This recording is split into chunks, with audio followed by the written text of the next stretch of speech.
Why don't we come on in and get going?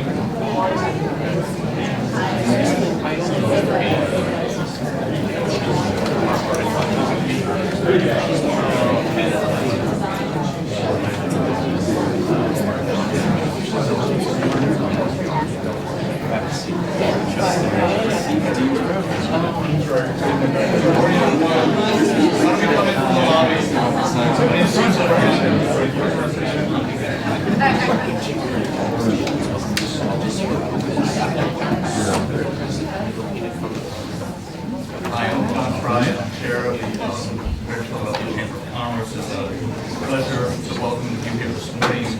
We had a nice meeting with our board just a few minutes ago as concluded, and I think you're in for a study presentation.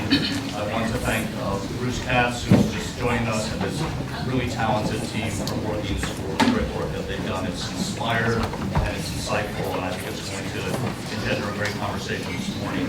I want to thank especially all of our partner institutions. We started off with 10. I think it's going to grow over time. They've all supported both from a content standpoint and financially all the important research you'll hear about today. This may be the first time that such a broad mix of leading institutions in Philadelphia collaborating on something as big and as important as this. And this is big and this is important. You'll see the sweep of this when Bruce makes his presentation. I also want to thank so many community representatives led by Mayor Kenny who have been so supportive of this idea. Jim was with us this morning and expressed his support for this work. Rob Wunderling and his amazing staff from the Chamber have been supporting us along the way technically, all leading to what I believe is a seminal day in Philadelphia. As we've all discussed and as we've all seen around the country and around the globe, fast-changing technological forces and relentless innovation are upending entire industries and in the process creating and reshaping local, national, and global economies like we've never seen in the history of mankind. The Brookings Institution has provided a strategy for Greater Philadelphia to take its rightful place in the innovation economy. Unfortunately, the city and the region already have the critical anchor institutions in place that can help guide our efforts to become one of the top 25 metro regions in the world. That is what we're going for. No more second-tier city. First-tier city, top 25 globally. We have it in us. We now have a strategy to get us there.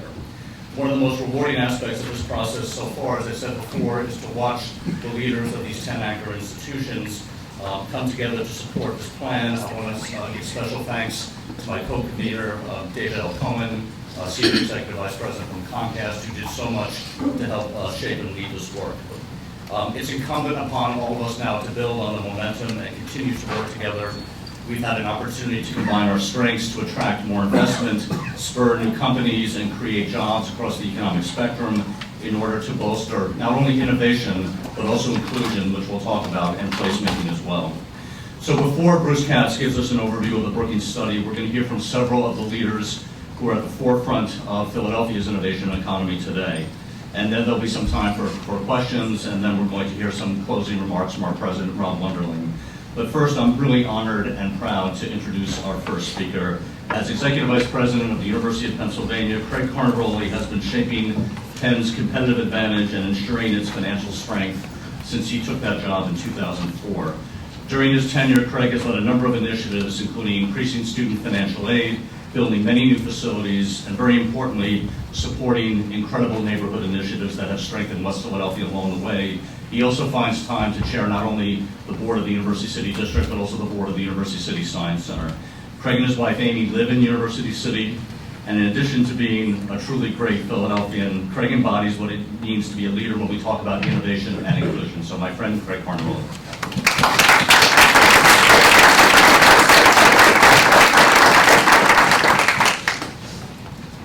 Good morning, everyone. Good morning. There's actually more seats up front. This is sort of like the Catholic Church. But thank you, John, for that kind introduction and for your attendance here today. So today, as John mentioned, the Brookings Institution will be releasing their report that summarizes Philadelphia's innovation assets and, more importantly, recommendations as how to best leverage our strengths to improve the economic competitiveness of our region to create a better life for all citizens. It is the culmination of their research of our economy, which was, as John mentioned, was commissioned nearly 2 years ago. And I wish to also acknowledge and commend and compliment the leadership of John Fry and David Cohen for bringing the 10 institutional sponsors, of which Penn and Penn Medicine were 2, so we could better understand our economic assets in this age of innovation. I think John's reputation is quite legendary in the role of economic development and using real estate assets to improve communities. And David L. Cohen, as you know, is legendary with his civic commitment to the cities that extends back over many decades. We agreed, though, as a group that there was value in engaging Brookings to conduct this research because of their expertise, perspective, and fresh vantage point. People sometimes ask me about the difference in my current career in higher education and my prior career in investment banking. One of my familiar refrains is that at universities, all things are possible.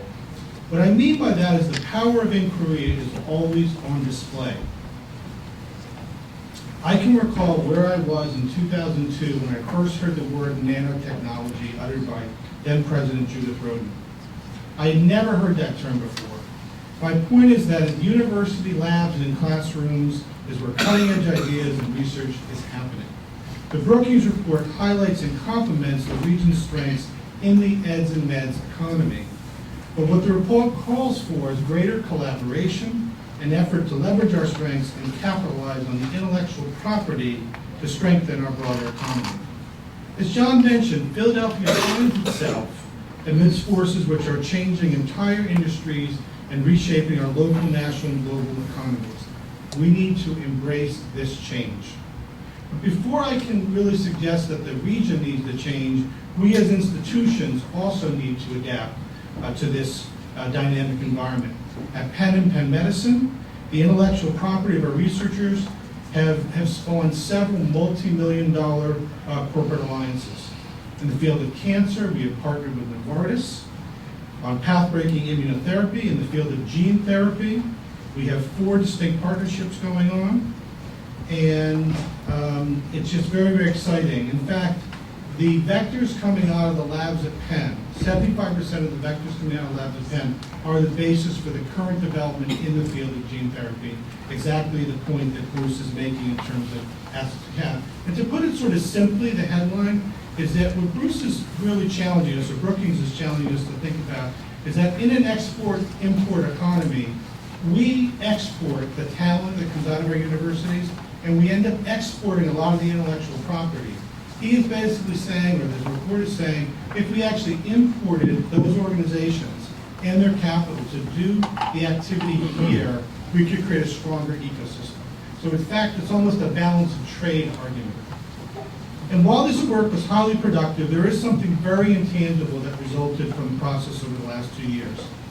Every week, like clockwork, representatives from the sponsors and other partners have meetings and conference calls to hash out through the process and the product. And we're already starting to see some interesting fruits of this effort, which is the process was a totally new style of collaboration, and regular coordination and commitment by the partners has resulted in a new type of bond. So now with that engagement with Brookings has included, the engagement will be carrying over this summer. It will require leadership and teamwork. And under the leadership of Rob Wunderling and Claire Greenwood, the Chamber of Commerce is going to help provide both. As the region's business advocates, they will help us interpret the data and recommendations. They will keep us focused and connected. And this will give us time to reflect on where we are, which way the winds are blowing, and how to best navigate them. And with that framing of our project and process, it's now my pleasure to introduce one of Penn's great collaborators and great leaders in the Philadelphia region, now to unveil the CEO of the incredible Children's Hospital of Philadelphia.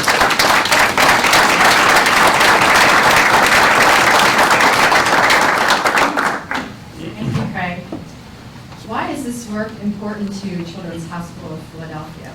Well, innovation is in our DNA. We don't just take care of children, but we have a world-renowned research institute.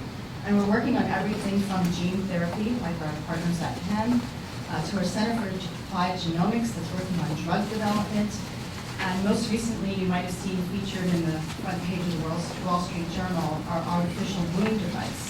And these are just to name a few innovations that we're working on. But of course, we can't innovate alone. We need partners, and we need an ecosystem to support our work. And that's why we participated in this study and in this work. It's really been helpful to have somebody like Bruce and the Brookings Institution with their expertise in understanding cities and development across the nation. And it'll help position us to not only leverage our strengths, but also overcome some of the challenges and opportunities that Bruce is going to talk to you about. In addition to improving the health outcomes for children, this ecosystem will allow us to spin out our, commercialize our IP and our research IP, like we did with Spark Therapeutics, which you might hear about. And the work we're doing also allows us to build new buildings. We have a new building that just opened, the Roberts Center for Pediatric Research, this past month, and also to create new jobs for Philadelphia and to build on other successes that we've had, like the West Philadelphia Skills Initiative, which you might have heard about earlier today. So it's now my pleasure to introduce you to Bruce Katz. And I think he's got colleagues here, Jennifer Bay and Scott Andes, who have joined him.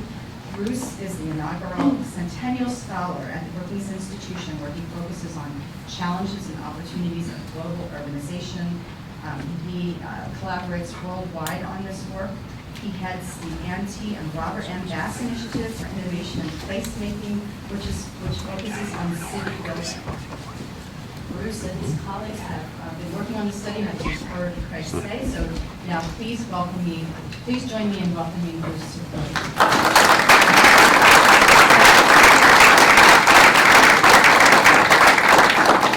Thank you, Ellen, and thanks, Craig, and thank John, David and Abstentia, and Rob for hosting us today. I mean, this is an incredible group of institutions and leaders in Philadelphia. You are an embarrassment of riches. And, you know, at Brookings, we don't regard these reports as the end. This is literally the beginning, we think, of building on what Craig said. New relationships, new partnerships, a new platform for innovative and inclusive growth in this city and region. So let me start by talking about this geography. This is a natural occurring innovation district. This is what the rest of the world wants. Hyper concentration and co-location of anchor institutions that are a platform for business growth, job growth, revenue growth, and inclusive growth. I mean, we're working with Sydney, with Jerusalem, with Stockholm, with Buenos Aires. Everyone wants what you have, okay? The question is, can you leverage it? That's the whole point of this conversation. And this is natural occurring. It happened for a whole bunch of different reasons, going back 100 years, 50 years. But the economy is now revaluing what you have. So let's sort of talk about what we did and, more importantly, what you all did. So we talked to a crazy amount of people here, dozens of people, entrepreneurs, people within the anchor institutions. Anyone who will talk to us, we'll talk to them. They were very blunt with us. They were very frank with us. Unlike the president, we don't keep tapes. So, and then we do a lot of quantitative analysis. And so what began to emerge was a really rich and textured story, which we can talk through. So here's the moment, and some of you have heard this from us before.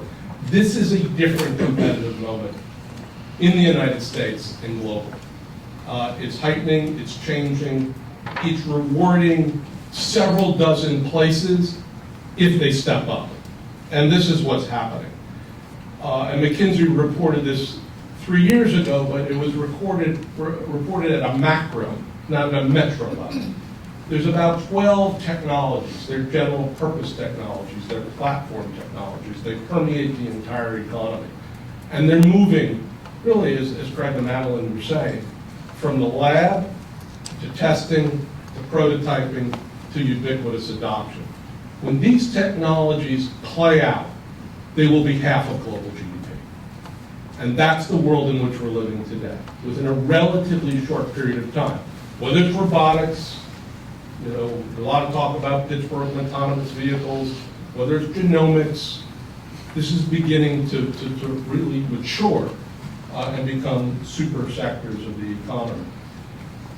Those places that are on the ground floor of these technologies are going to become very, very wealthy. They're going to create tech jobs, and then they're going to create all the wraparound benefits to growth.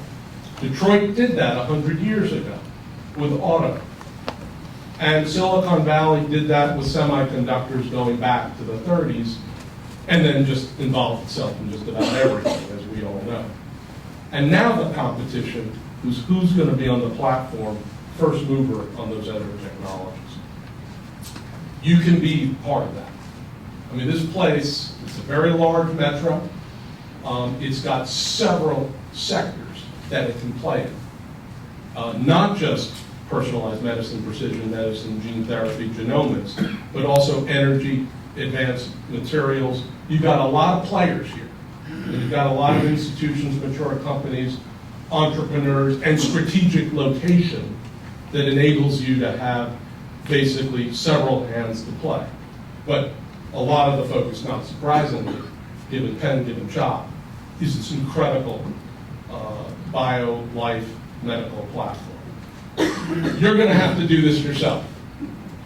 Washington, I can say a lot of things which are not printable since we have cameras here. Washington has left the building. Harrisburg left the building several years ago. You're it. You're in charge. This is America, right? We're going to have to basically do this with networks of government, corporate, civic, university, entrepreneurial leaders at the city and metropolitan scale. You're going to have to leverage your own assets. You're going to have to unlock your own capital. You cannot depend on anyone anymore at quote-unquote higher levels of government to have your back. You're in charge. Here's what it's going to take to be a first mover, and you have most of this. You've got stellar research institutions. I mean, most of the places we deal with in the United States and the world want to be you, right? They want what you have. Talent and diversity of talent. A lot of the jobs we're going to talk about that are being created, can be created, do not require graduate degrees from Penn or Drexel. They require technical skills from your community college or from specialized skills providers. That's good news for inclusive growth. Your ecosystems of firms, entrepreneurs, and intermediaries. This notion that we have hero entrepreneurs who are in a garage somewhere coming up with a voila moment is not the way the U.S. economy rolls. We roll because of strong ecosystems, and particularly because of our base of advanced research, basic science, applied research that goes to commercialization, firm expansion. Accessible risk capital, there's a crazy amount of capital in this region that has to be unlocked for your own startups and scale-ups.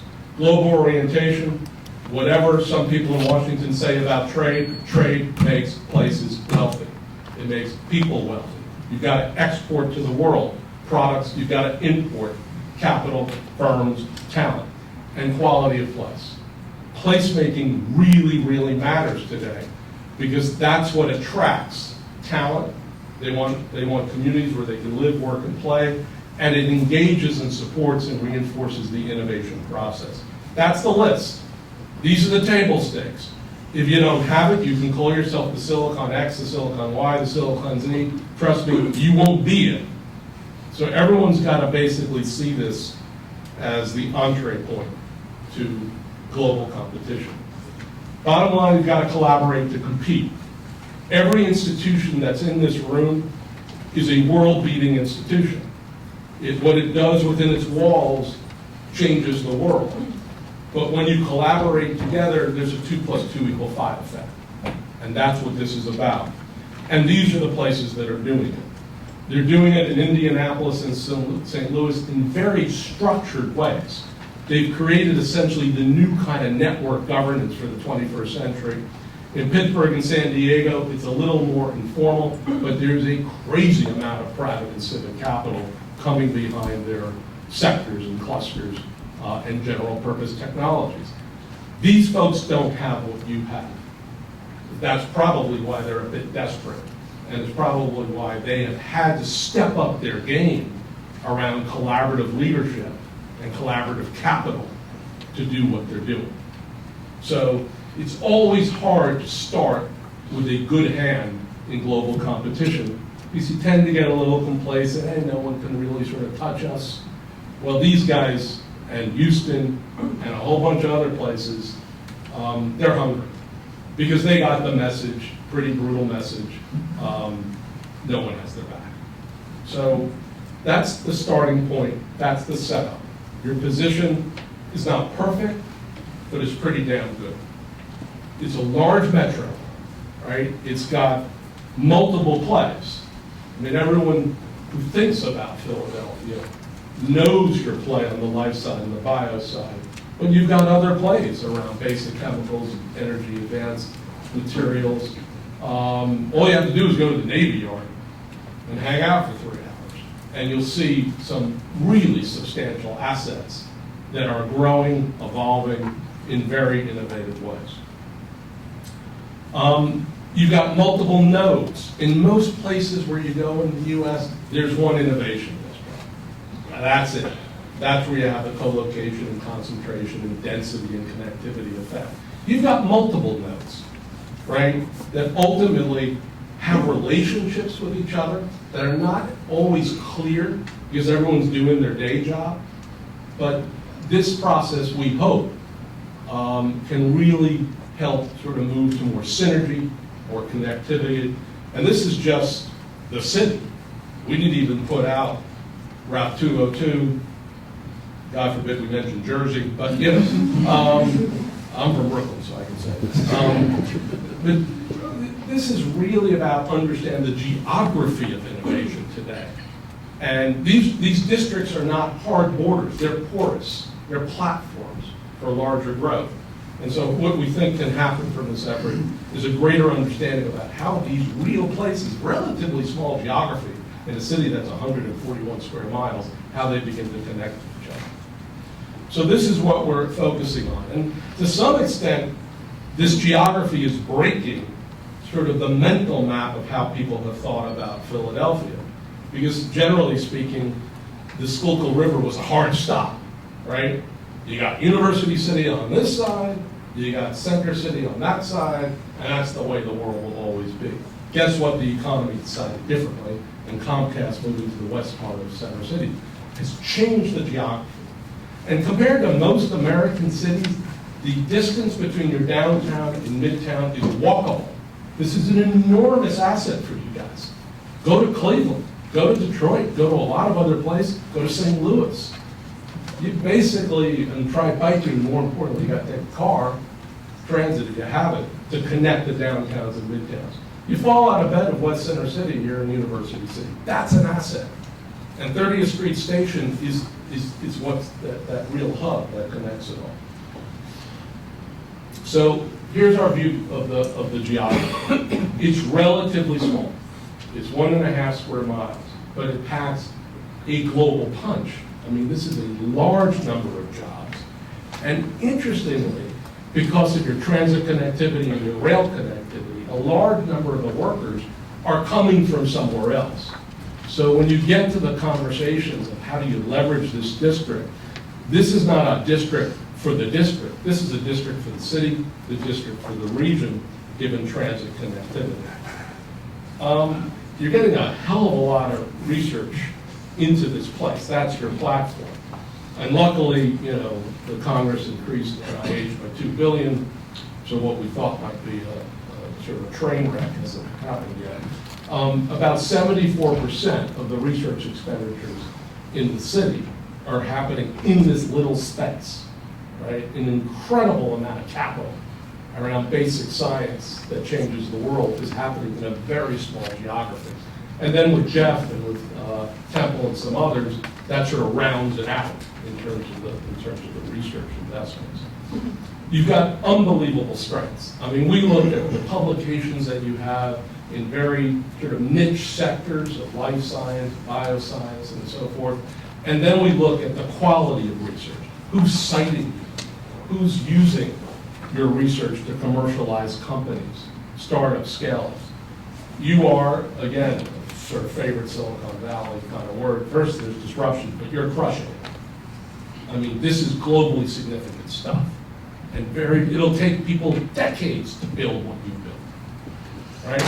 Only question again is whether you leverage. Craig and Madeline talked about the ecosystem here. There is a linearity to this stuff. You start with your assets, you start with this platform, you make a bunch of smart investments, risk investments, venture investments off your balance sheets. Companies emerge like Spark. They might start in the University City Science Center, which is a 50-year-old consortium collaborative effort among research institutions. And then ultimately, when they grow, they go to spaces like FSC. There's a linearity, there's a method to the madness here of how innovative economies grow. You need all of this together, right? You need the anchors, you need the incubators, you need the commercial real estate, you need the investors. And again, it's all happening in a relatively small geography. Here's one of the challenges. There's a whole bunch of companies sitting out on Route 202, and because that's the dispersion model of the 60s and 70s and 80s. They're very good at what they do, but when you compare it to Cambridge and you compare it to Boston, a bunch of those companies probably need to have their R&D units, not the whole company, but the R&D bit, close to the district. But because this is a large metro and because there's not as much connectivity or synergy between what happens in University City, in this new district, and Route 202, those kind of connections, those kind of relocations haven't quite occurred yet. So that's low-hanging fruit, right? That can happen off of this process. Technology and startups. You're one of several dozen cities in the United States that have a tech scene now, right? Comcast is a tech company. We can call it whatever you want to call it. It's a tech company. A lot of your finance companies are tech companies, right? This notion that tech is just Twitter or Facebook or even Google is absurd. I mean, technology permeates everything. And these companies in those kind of sectors, whether it's the Comcast or whether it's the FinTech, relate to bio and relate to life sciences and relate to advanced materials and so forth. Ben Franklin Technology Centers, they've played an enormous role in this region for a long period of time. Seed funding, when Harrisburg had its acting, right? And there are many different kind of incubators, inventions, tables, and innovation. I mean, there's a lot of connectivity at that kind of level. Here's the issue: serial entrepreneurship. To hit it out of the park, I mean, I'll use two sports metaphors because I don't follow sports, so I'm allowed to do that. To hit it out of the park, you need many shots on the goal. Does that make any sense? No. But, for me, I follow politics and sports, which means I'm a very happy camper right now. But you need serial entrepreneurship. You need entrepreneurs, start a company, fail, start another company, succeed, get an exit, use the exit funding to invest in others, right? That's what you need. You need serial entrepreneurship, right? It's not quite there here, not given the size and scale of this metropolis. So that's part of this. And you need more small businesses established. Your entry rates are dropping. And again, this includes all companies, so not just startups. But you need to sort of rev up the sort of entrepreneurial scene and sort of brand yourself, essentially, as an entrepreneurial economy off this incredible advanced research base. Collaboration. You guys do crazy amount of collaboration. So the notion that Philadelphia is not collaborative, not necessarily the city of brotherly love, maybe it was in 1776, but you do a lot of collaboration. But what we're told, I mean, everyone wants to talk about this, by the way. You don't even ask the first question. They go, we want to talk about collaboration. Great, let's talk about collaboration. A lot of collaboration is happening sort of at the research level, faculty level, entrepreneurship level, investor level, incubator level. So there's a lot of that sort of level of collaboration. But with regard to institutions being able to create a structure that enables collaboration in seriatim in a sustained way, that's hard here. It's hard in lots of parts of the U.S., let's just be frank about that. So it's not like, this is like the new kind of governance. We're all adapting to a world where the federal government is unreliable and the state is dysfunctional.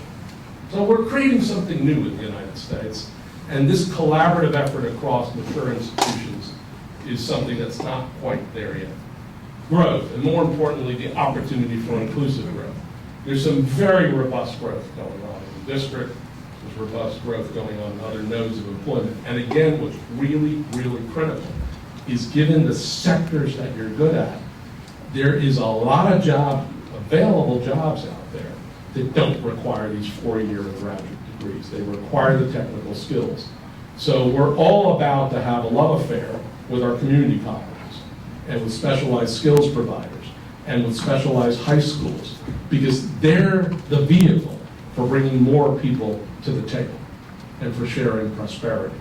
This is possible. The innovation economy, in some kind of sort of a metaphor, essentially, is it's only for the brainiacs from Penn and Drexel. It's not true. Right? The STEM economy, which is about a fifth of the U.S. economy, a large portion of those jobs are for kids, young adults, incumbent workers who get retrained, who have specialized skills. So there's no conflict between innovation and inclusion, but they need to be married together in intentional and purposeful ways. The other thing is when we had the 1960s innovation economy, right? Military labs behind fences, energy labs behind fences, specialized science parks or isolated corporate campuses that you could never enter because the notion was keep your secret secret. There were no poor neighborhoods around. You bring it back into the city. You literally walk from the campuses, or you walk from the hospital clusters, or you bike. You're in areas of high deprivation. So shame on us if we can't figure out how to connect these neighborhoods of deprivation to what is essentially the 21st century economy, which is 10 minutes away, 15 minutes away. And, you know, I was asked at the chamber meeting, who's doing this well in the United States? Frankly, no one's really doing this well in the United States. That's why we have so much political instability right now. So Philly could be the place because of this proximity effect, this density effect, the connectivity that you have of really pulling all this together. Place, infrastructure. You're highly connected. You're highly authentic. You're one of the original walking downtowns. I mean, most places are trying to create what you already have. 30th Street Station, you can get to New York when the tunnels don't collapse. And you can get to Baltimore, which is also really a partner city with you in many respects because of life science and medical. Here's the issue. If I was a sort of delegation from Sweden or Israel or Britain or Switzerland, and I was arriving, or China, right? And I was arriving in University City today, or this new, bigger district, and I've been told this is one of the 5 centers of precision medicine, personalized medicine, genomics, gene therapy in the world. And I see this, and I go, I don't know, I don't really see it. So, place making, quality place, vibrancy, vitality, right? Showing your innovation, being a living lab for innovation. That's what it's going to take. to be in that upper tier right now. The good news is you've got some of the best business improvement districts in the world here. And you've got PID. You've got a whole bunch of people here who actually know what the hell they're doing. So this is not impossible to pull off a path forward. Let's hear from Scott Evans. Thanks, Bruce. So I'm going to quickly walk through one sort of what we see as an overall governance platform that really makes sense for the district and the priorities, and then talk about two specific recommendations around our innovation platform, and turn it over to Jennifer Bay, who managed the project, to talk about inclusion and the placemaking recommendations of the report. So to start off with, we don't think that Philadelphia is the type of city that needs massive new organizational infrastructure. We're not really usually in the business of calling for huge new organizations.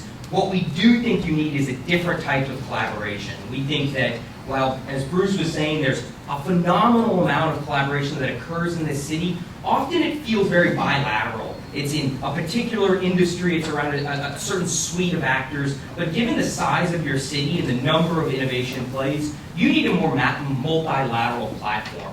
So we think that you should really establish an innovation council. This is an informal body of leaders that are able to come together, public, private, and civic, and not just discuss the issues of innovation, collaboration, and inclusion, but actually direct resources, decide and deploy activity and resources into the areas that are needed. And so this Innovation Council, we would see it as the umbrella sort of coalition of the willing to really dictate where the new narrative of Philadelphia's economy is and where there is potential for growth. And then in here, these are 4 specific strategies. I'll talk about the first 2. Jennifer will talk about the second 2 that we really think are important. So let's start with the first one. So this is the example. I skipped ahead too fast. But the first one is to develop a system of cluster initiatives that really hit on your strengths. A city of this size has multiple plays at the innovation economy. So what you really need is an infrastructure and an organizational capacity to build on those in seriatim. And as Bruce mentioned, your first clear play is precision medicine, in our opinion.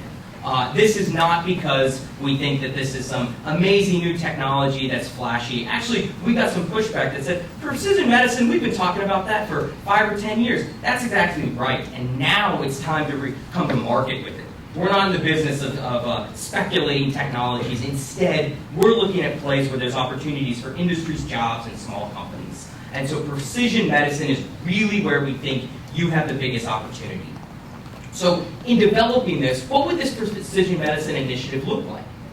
Well, it would look like a multi-staged approach that would bring public, private, and university stakeholders together to really address the issue of how do you move from the phenomenal research capacity into industrial activity. And you can read it in the report, the number of different multi sort of tiers of initiatives we think that could fall under this. Here are several that we think really could make a big difference. One, let's get a consortium together of the firms that exist out in King of Prussia, Route 202, the massive pharmaceutical and biotech companies. Bring them in and have them meet with some of the major universities. This is happening, but let's codify this into a clear organizational structure and identify a value proposition. So in Indianapolis, they did this around their life science cluster. They found that it was around metabolic disease and nutrition. In St. Louis, they found it was around plant science. There's a particular area where their companies, one, were able to collaborate because they were all interested in this pre-competitively, and 2, their research institutions had phenomenal strength in this. You've got 1,000 plays in this in precision medicine. Let's identify a couple. Then, once you have a consortium of relevant firms, industries, and universities, what do you need to do to attract the talent and researchers? I promise you, these companies are working with universities around the world. Why aren't they working? They are working with universities here. How do we attract those researchers? This is exactly what Indianapolis did, and believe me, they've got their university research capacity is nothing compared to yours. Well, what they did is they got major Lilly, Roche, and other companies, and they said, You're working with universities in California, you're working with universities in Canada. We want to bring those researchers to Indianapolis and work with the companies here, and it created a vast infrastructure. And then from then, you can start to think about joint infrastructure and what this looks like. This is all built out in the report, and for the sake of time, I won't get into more of this. But once you identify this in the most relevant space, which we do think is precision medicine, this creates a roadmap of how to do this in other industries. Then let's talk about digital health, energy, and advanced manufacturing. These are areas where Philadelphia can also be a game-changing city. So let's build on this in Seriana.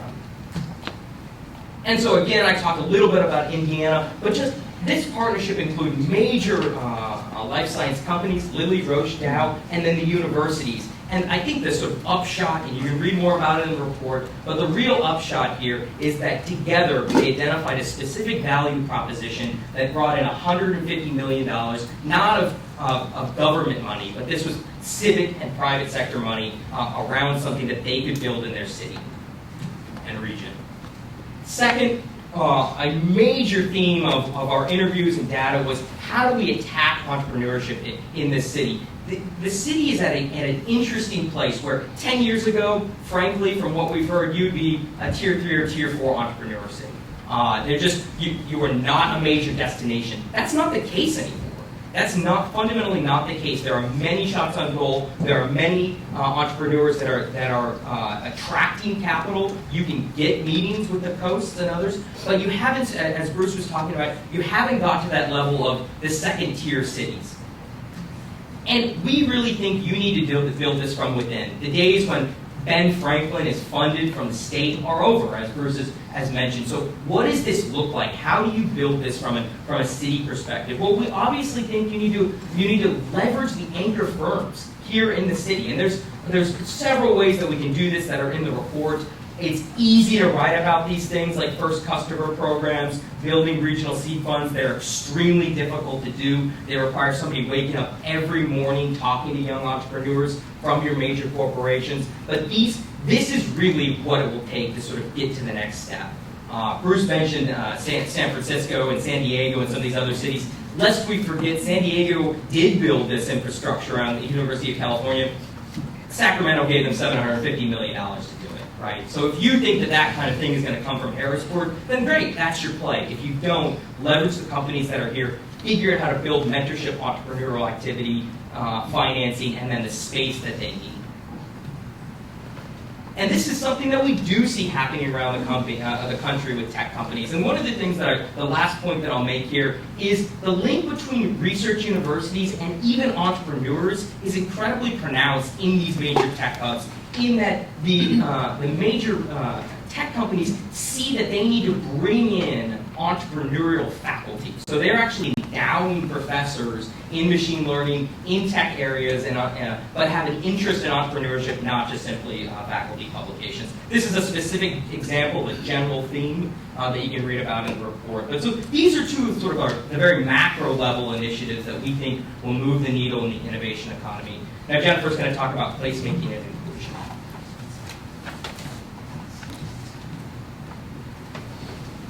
Scott. So when we talk about growing the innovation economy, yes, a big part of that is actually about investing in strengths and assets in the innovation space. But it's also about growing a more inclusive economy, and it's also about how do you knit that together through stronger placemaking. So that's a bit of what I'm going to talk about here. So in addition to the two recommendations that Scott just discussed, we also think that we really need to focus on coordinating and expanding skill building, education, procurement in order to create better economic opportunity. And why is this important? Well, Bruce really touched on the fact, one, that you have this concentration of innovation assets that are nestled right within some very, very low income communities. And we're seeing this pattern in cities all across the United States. And so the key is, how do you start to knit this together?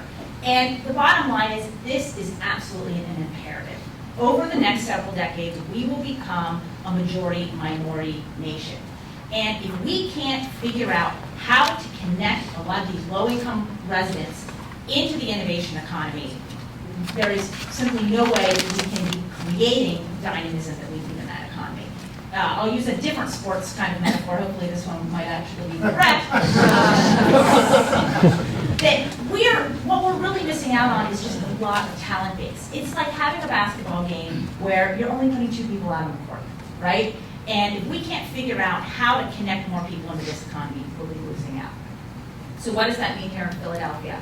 Well, already you have some very strong existing initiatives. And what we really want to focus on is what's really actionable in terms of this geography and how to connect, particularly the residents of West Philadelphia, into the growth that's happening in this area.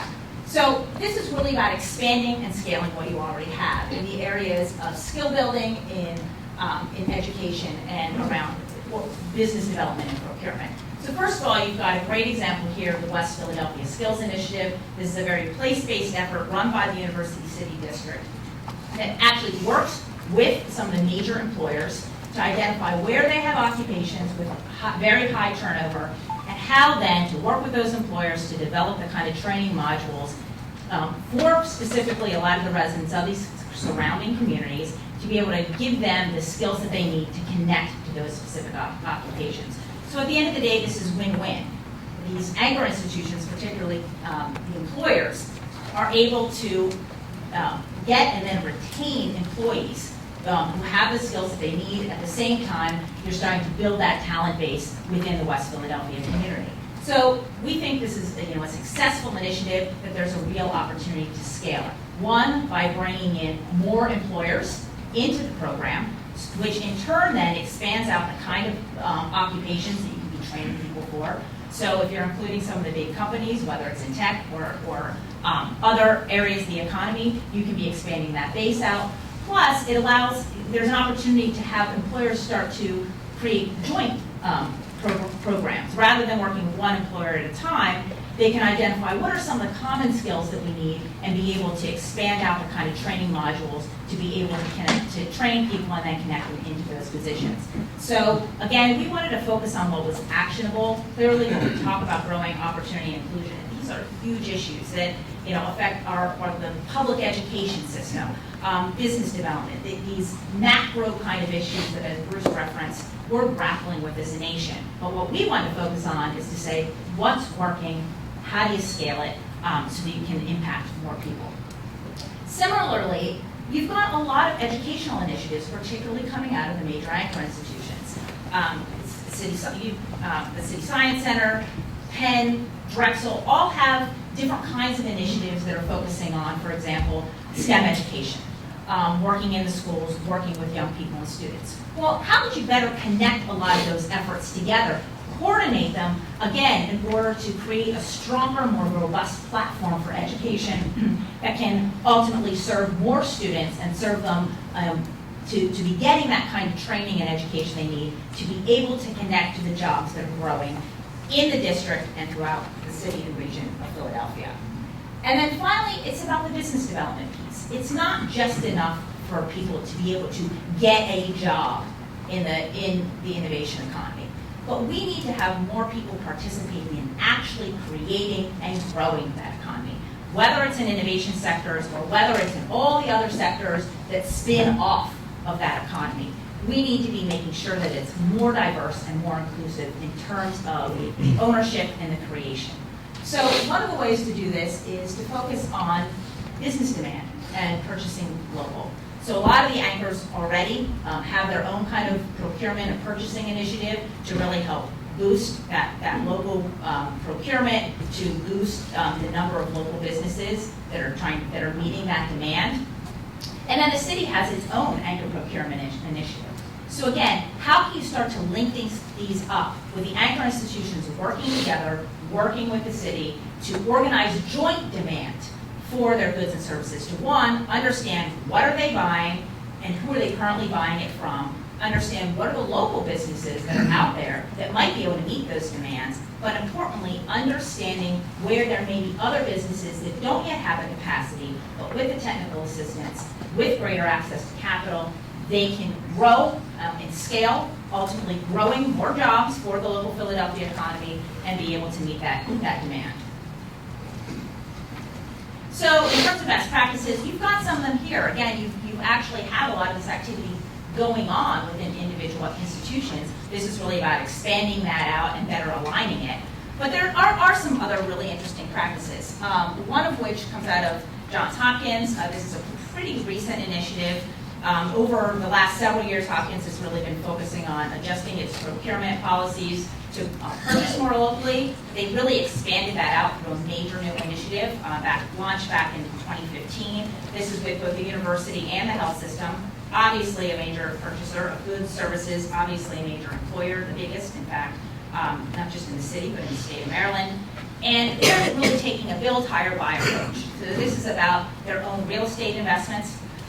It's also about where they get goods and who they're hiring, with the real goal of increasing participation in the economy by far greater numbers of Baltimoreans. What's interesting about this is not only has the university focused on this with a lot of success. They had a report came out recently and have actually really shown how much they're ramping up a lot of their buy and hire, local goals. But they also got a lot of the private sector on board as well. So now you have dozens of companies that have signed on to say, we're going to try to do the same thing and really make a much more aggressive effort to buy local, to try to get businesses up to capacity to be able to serve those needs and to also hire locally. So finally, we're coming to talking about place. So, as Bruce emphasized in his comments, what we're really talking about is this new spatial geography of innovation. This is really about where innovation assets are concentrated, where the ecosystems are growing, and how that radiates out to impact local and regional economies. So in Philadelphia, you've got something, as Bruce pointed out, that no one else has. You have these two major employment nodes that are sitting right next to each other. But unfortunately, right now, connectivity in between them, particularly in certain places, isn't as strong as you'd like to see. So what we think should happen is that some of the major organizations that are already doing a tremendous amount of work and development from the placemaking perspective between and within these nodes form a task force with a lot of the other private and institutional developers to really focus on how to better connect these nodes along the Market Street corridor and along the river. So again, calling for a task force, that doesn't sound like a really robust recommendation, but why we think it's important is because, again, there are already a lot of efforts going on. You've got a lot of this investment happening, but a lot of it also tends to be, separate. Every institution, the private developers, the private firms that are investing in this area are tending to do it in their own space. So by forming a unified task force, what this allows is to, one, first of all, review, compile, and coordinate all the existing studies. There's been a lot of them in this part of town to really understand what the assets are and how to better knit them together. So examine the plans, figure out what some of the common goals are, and ultimately develop a collective vision for making Market Street and the riverfront this iconic corridor and area. If 30th Street Station is kind of the beating heart, Market Street is the central spine, and then you've got the artery along the river. Anybody from the medical community can tear up that that analogy, but hopefully you sort of get the idea of what we're talking about. This is really about making this area iconic, and you have the ability to do that. Importantly, it's about not just making it a more vibrant place. You saw that picture before, of that stretch along Market Street that's still pretty dull. It's not the most, it's physically walkable, but it's certainly not the most dynamic area. How do you think about a vision for connecting this together, and so that all these individual developments, and there are some massive new developments happening. We look at Pennovation on one end of the district, Comcast on the other, U City Square, Schuylkill Yards, and a lot of other private development that's going on in between. It's all there. How do you start to connect it together with a stronger vision for making this a corridor that everybody recognizes as the place with 30th Street Station right in the middle of innovation for the city of Philadelphia and for the region. In terms of best practices, there's not actually perfect best practice, in part because there are really no other places that have these two major employment nodes, these major innovation nodes, with a major artery right in, or major road right in between them. However, Denver's a pretty interesting example because this was an area that is pretty underdeveloped, right around their train station. You had a neighborhood that wasn't as vibrant as it should be, given this opportunity for transit-oriented development. And so they made major investments to turn this place around, to not only redevelop the train station, but redevelop the neighborhoods around it. And what's interesting about this is partly from the financing perspective. One, they use some major federal programs to garner and to gather millions of dollars for this redevelopment. There are programs that actually aren't terribly well utilized, but they figured out how to do it. And in the process, they also spurred nearly $1 billion of other private investment since this project started to really redevelop the area. And frankly, it was partly a turnaround story for the city of Denver as a whole. So we've laid out a lot of information for you. I think we've hopefully set the stage for why we think this is so important. We know that Philadelphia has the assets, it has the distinctive strengths to become a world-class city. And we think that with this series of what we hope people find to be very actionable recommendations, forming this Innovation Council as this kind of steering body that can help make some decisions over time, help direct other organizations who can lead these individual initiatives around advancing key industries, starting with precision medicine, around spurring greater entrepreneurship, using the anchors as a strong base for that, around promoting better economic inclusion, and then importantly, knitting this district together so that it continues to be a hub and can radiate energy out and have economic impact for the city, for the region of Philadelphia. We think you can do it. It's a matter of just pulling it together, and I think all eyes will be on Philadelphia in the years to come. So we've enjoyed working here, and thank you.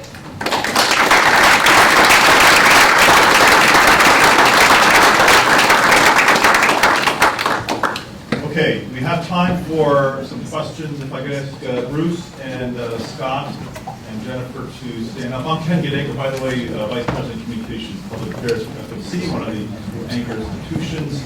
I'm going to try to manage this process. I see a question here. Yes, sir. Good morning. Thanks very much, Bruce and team. Very important issue. My name is Jeff Hornstein. I work for the city. I actually run the city's Anchor Procurement Initiative. Out of our little shop in the controller's office, we did the data analytics thanks to the leaders in this room like my friend Craig Farnaroli, Peter Grohlman, Lucy Kerman, Hugh Lavery, and Bob Burkholder at Jefferson, who really, and their leaders who allowed them to have a green light to work with us. We did the data analytics. We convened the procurement directors quarterly. In fact, our next meeting is on Monday. We get full participation. Every institution's there. Cool things are happening. We've got an incredible large-scale vertical farm that's going to be opening this summer. That's going to create some jobs. We've got a medical laundry. It turns out all of our laundry goes to Baltimore every day to get done, or North Jersey for supply chain reasons. So we'll create 50 to 100 jobs in year one with basically no outside funding. And that's my question here. Cool things are happening. We can't achieve scale without some sort of permanent organization, a backbone, full-time staff dedicated to this. My team can spend about 20% of its time on this because we have lots of other things to do. We lack foundation support like they have in Cleveland, Baltimore, Detroit. Every other city you mentioned has a strong foundation community that's rallied around it. So I'm wondering how we try and solve that problem. Maybe we go down the same path that Chicago went, where each institution becomes a member of the organization that kind of drives the procurement strategy. I'd like to hear from you guys and from some of the anchor folks about this, and also how maybe university endowments could play a role in doing PRIs, some sort of a venture fund. One of my students at Bell's just wrote a paper about this. There's a lot of possibilities here, but thanks for laying this all out. It's very interesting. It's a great question. I can start. Look, in my view, our view, capital is not a constraint. This is a crazy one. You don't have Lilly or a set of institutions like Hillman Hines and Arcane Allen in Pittsburgh, or some of the other cities that you described. William Penn is a great foundation, feathers you. But what you need is a set of vehicles that begin to move a lot of private wealth that's sitting out there in the region for these kind of purposes. I mean, we've been at these periods in the United States before. When the whole community foundation movement started, it was able to sort of accumulate large amounts of capital from the private sector for a whole bunch of what we might have considered ultimately to be public goods. So we're at that moment again. And I think, the good news is because of these efforts, or because of your bids, or because of PIDC, or because of UCSC, I mean, you start with all these kind of intermediary institutions, the incubators. You don't have to invent what a lot of other places in the United States have to invent, right? You've got the intermediary infrastructure. What I think you need is the vehicles for civic, private capital to be converted into civic capital for these kind of purposes. I think that's what this new consortium could begin to do. Because when you think about the institutions that could come together, already are coming together, and you radiate out from them, from their own balance sheets, from their alumni, from their trustees, we're talking about a crazy amount of capital in this region, sitting in this region right now, that just have to find the sort of trusted intermediaries to invest in. So I think that's probably, I wouldn't call it low-hanging fruit. Organizing capital is never, that easy, but it's doable. And I think what y'all have to do off of our recommendations, that when you're going to come up beyond, is what are the 5 or 7 or 10 initiatives that really have to have civic capital, or capital that's patient, and begin to market it to a group of families and corporations around the region. And we're not talking about a crazy amount of money. So it should be totally doable. And the fact that you don't have the Lillies and the Hines and et cetera, probably means you're going to innovate in some ways that the rest of the country is now going to look at Philly. Look at Philly, what they were able to do with the new philanthropic capital. So it could lead to more innovation and disruption, but get started. I mean, we're running this initiative that's No, government because there is no other. Absolutely. So- And that is running West Philly Skills Initiative out of a special services district, because he's found an opportunity to expand. And so we are innovating. The question is putting together enough. The money's there. What we're doing would cost $500,000 a year. So it's At the end of the day, this is an economic development proposition, right? I mean, this isn't just about the charitable contribution. This is about growing your economy, and every place, this place included. What's the first thing people talk about? We need to grow jobs. We need to grow jobs. It is through these kind of efforts that where job growth actually comes from. But in order to make it happen, you actually have to make investments in. Let's go, another question. Yes, sir. Yeah, Stan Silverman, Vice Chairman, Drexel University. Thank you very much for your presentation today. You're excellent. A question for Jennifer. Have you looked at how we fix public education in Philadelphia? Because that's going to be key to anything that we do moving forward. Sure. And in fact, the short answer is no. In part because we know this is such a complicated issue. It's not probably an area that we have deep expertise in. Just given the scope of the report, we didn't have the opportunity to really delve deeply into the public education issues. No doubt, public education is key, to skill building, to developing that talent pipeline, and that starts from the beginning. That's a long-term, certainly a long-term, big, messy issue that needs to be grappled with. I think from our perspective, what we tried to focus on, again, was, how do we take some things that are working, some actionable things that can be done in the short term, while you're trying to address these bigger issues, these bigger macro issues. In the meantime, how can you, through some of these existing programs, how can you better align, coordinate, and scale up to start to look at some of these issues, even from a very place-based level, and start to radiate out from that. Yes, sir, right there. What effect, if any, would the governor's proposed technology tax have on your recommendations? So tax came up a bunch in our interviews, and it certainly is a big issue in the city. So I think, we're not Pollyannish about the business climate at all. It plays a really big role in terms of whether companies decide to stay and build here. I will say we don't think that it is the only issue that matters, obviously. The biggest issue that has come up both in our interviews here and elsewhere is talent. That's the number one, that is the clarion call of the innovation economy, is whether or not you can attract and retain talent. So non-trivial, I would say, but not a binding constraint. Yes, ma'am.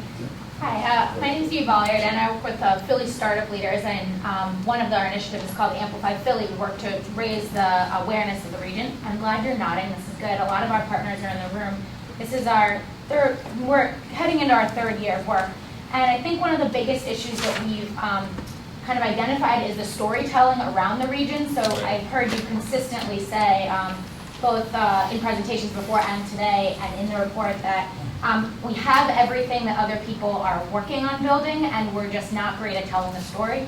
How much of an effect do you think that'll have on the region in the long run, and what can we be doing now to fix that? Storytelling matters in crazy way. I mean, I travel around the world, and people want to talk to me about something they read in Fast Company or Wired or the Wall Street Journal or the FT around put in your favorite hit city of the year. Because we all consume information now at hyperspeed, and there's sort of like this, there is an amplification effect.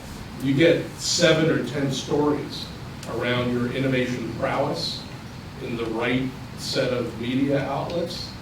It begins to affect capital, actually, investment capital, and company decisions. I mean, I guess we're going to have to take a look at X. Who knew? Bottom line, I mean, this is a strange kind of region in a lot of ways, because everyone always says whenever you come to Philly, there's an old Quaker. Can that really be true? I mean, how many centuries do we have to pass before we just get rid of that kind of line? You've got to get out there and begin to sell what you have.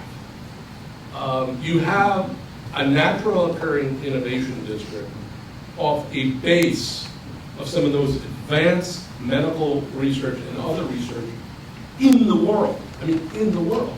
Which means there's only, when we talk about some of these sectors, 5 or 7 other places that can even touch you.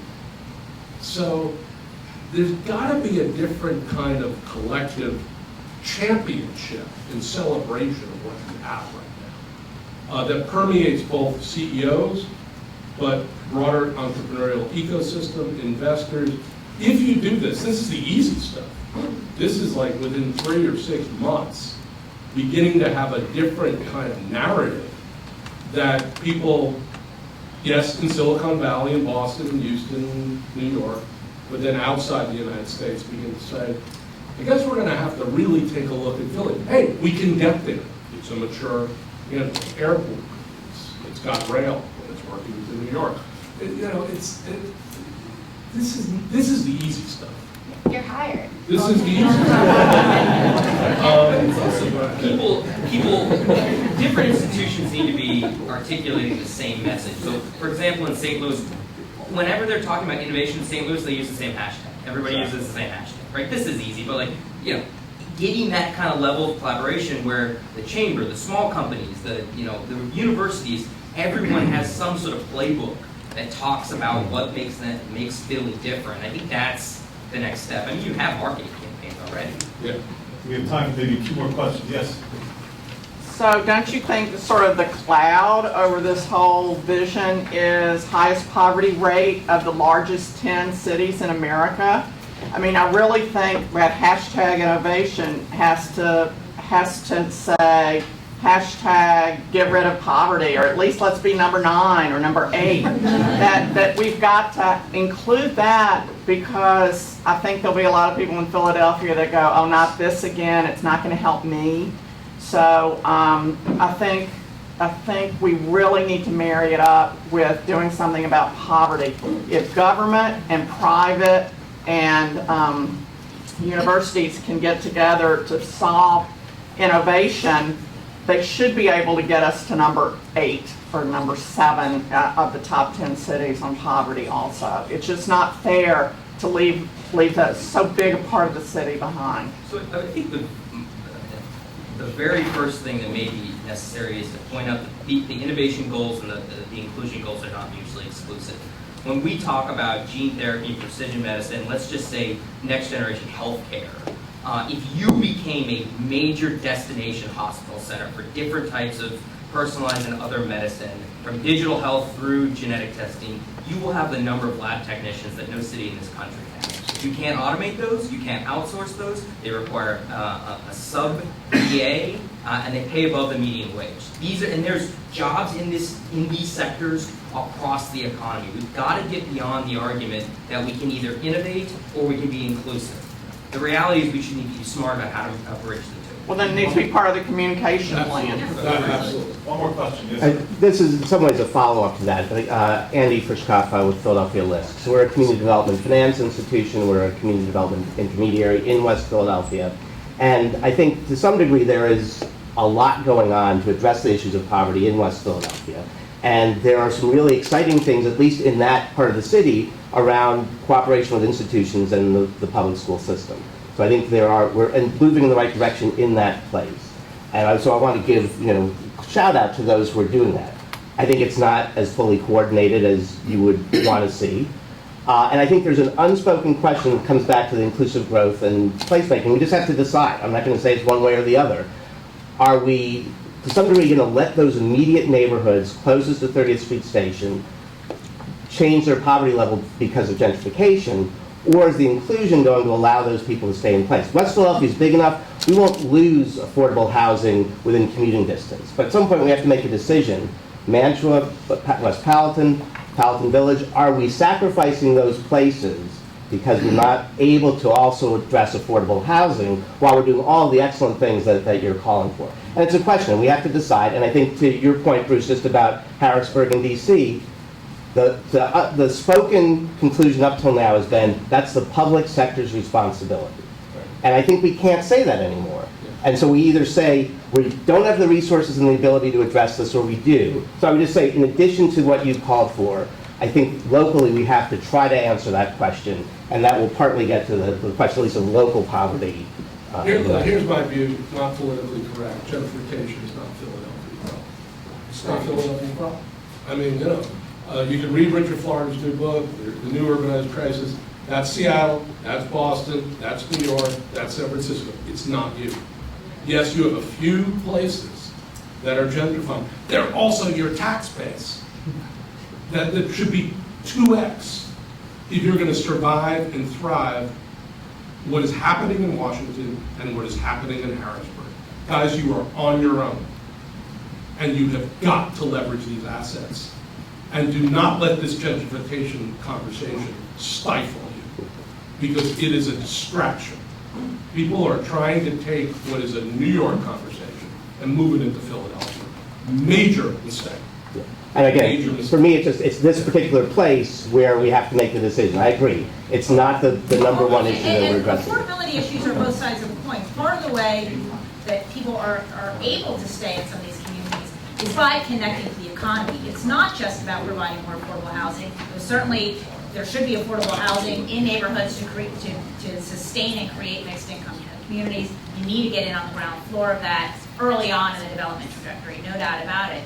But a lot of what we're talking about here is also how do you start to break people out of that by connecting them to the economy, by connecting them to good jobs. That's one of the ways that people then can stay in their communities. I want to thank Jennifer Scott and Bruce for absolutely incredible.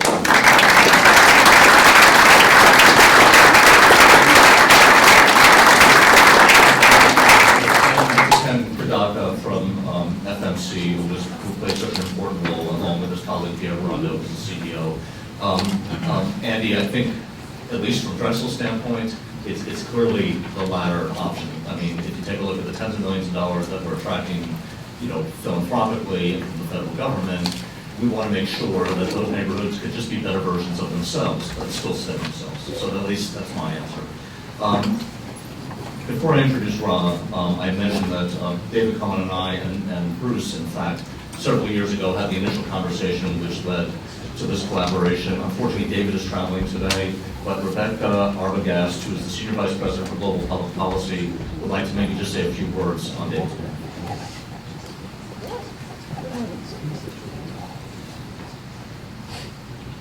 So I'm David Cohen, in abstention. This project had many seeds to it. One small seed happened a few years ago when I was at a book reading. I'm based in DC.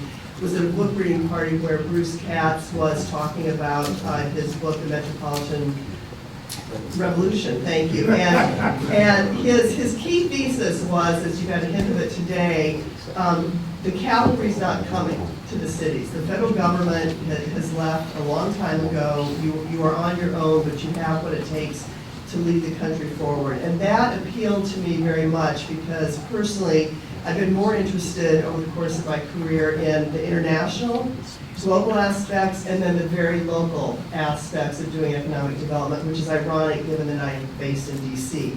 But I just wanted to thank Bruce and his team for recognizing the incredible richness and assets of Philadelphia and starting the conversation to bring everybody together. David Cohen, if any of you know, is a man of many passions. And two of them, I would say, are first, Philadelphia, and second, bringing people together. And so in that spirit, we look forward to working with the larger community and assessing the recommendations that this team has put together. And I just want to underscore both at a Comcast level and a personal level, the importance of marrying those 2 points of innovation and inclusion. They just absolutely have to go together. So thank you.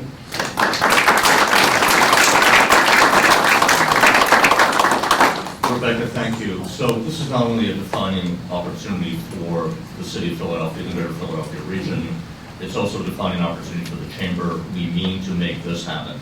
And we need to provide the leadership at the chamber level to begin to galvanize the organization of all the various parties as Brookings has laid out. Rob, we'll give you the last words, maybe talk a little bit about how we'll proceed on that.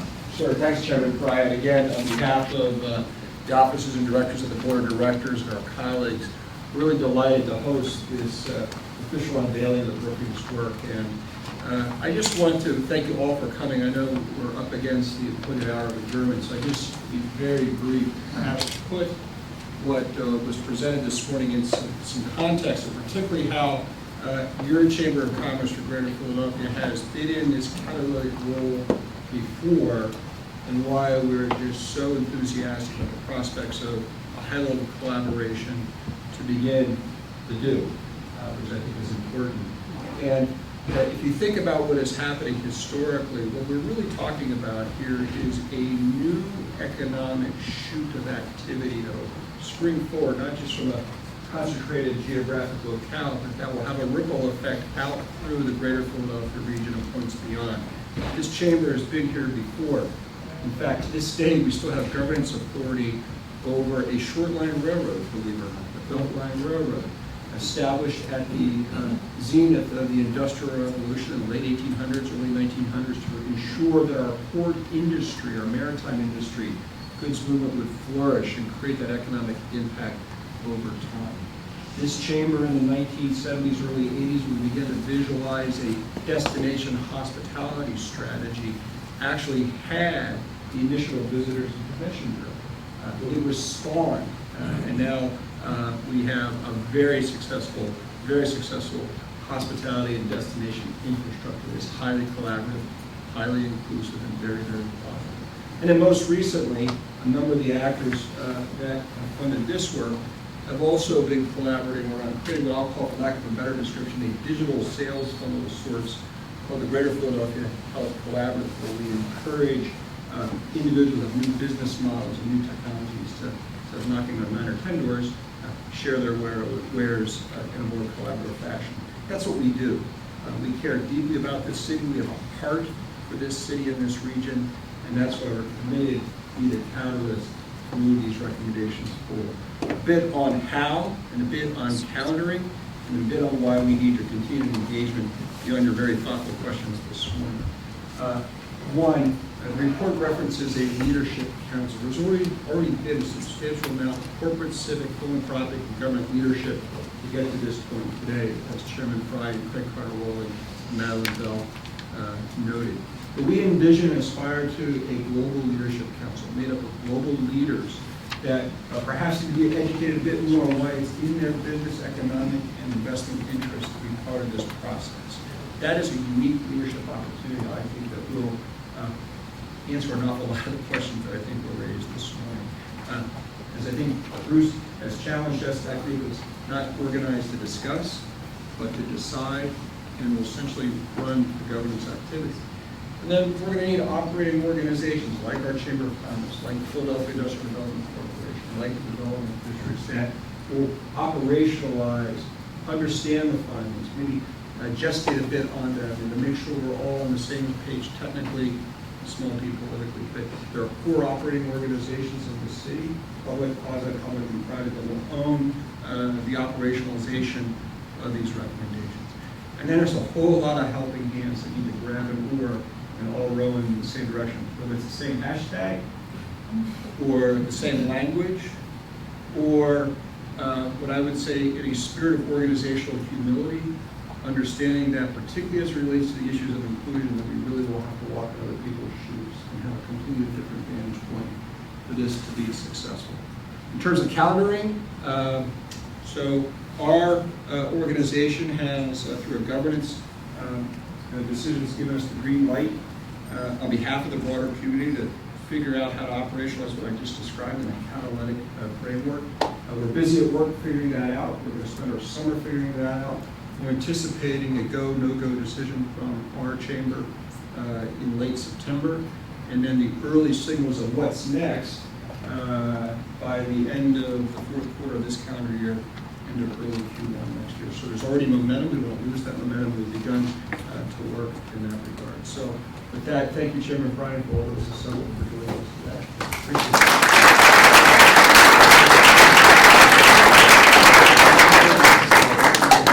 Good, how are you doing? All right? So thanks for sending that card.